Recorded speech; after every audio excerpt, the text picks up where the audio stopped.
Assalamualaikum warahmatullahi wabarakatuh. Nama saya Rakama Viraginda, nomor absen 28 dari kelas 10 TPTL. Di sini saya akan menjelaskan tentang politik etis. Politik etis adalah politik balas budi. Kenapa politik balas budi?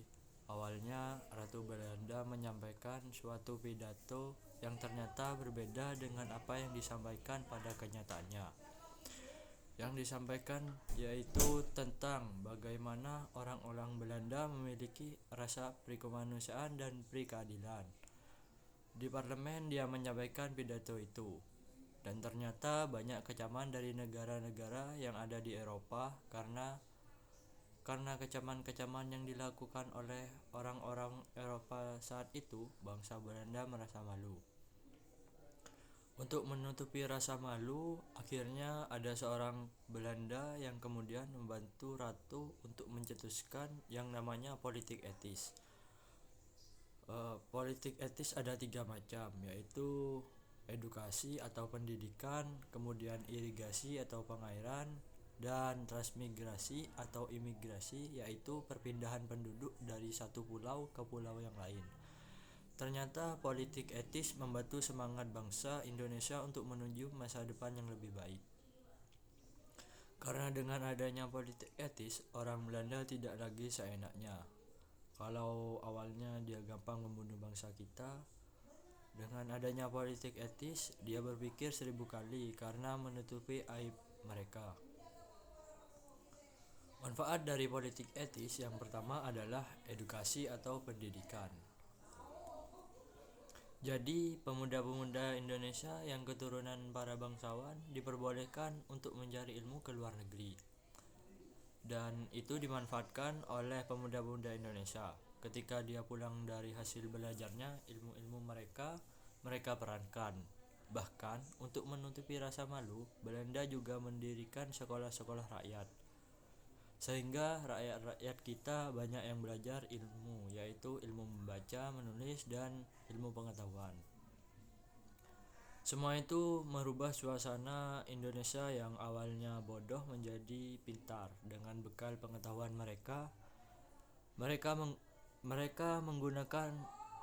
pergunakan untuk memperjuangkan kemerdekaan Indonesia. Lulusan-lulusan mereka sangat berkualitas. Tapi orang-orang Belanda tidak mau diam begitu saja. Tetap mereka itu licik. Ternyata di balik politik etis itu ada beberapa tujuan tersembunyi.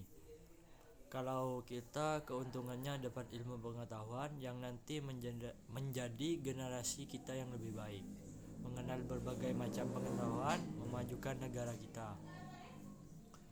Ternyata Belanda berlomba-lomba mendirikan tempat usaha atau tempat industri, dengan harapan lulusan-lulusan dari sekolah yang didirikan oleh orang-orang Belanda itu bekerja di tempat industri yang didirikan oleh mereka.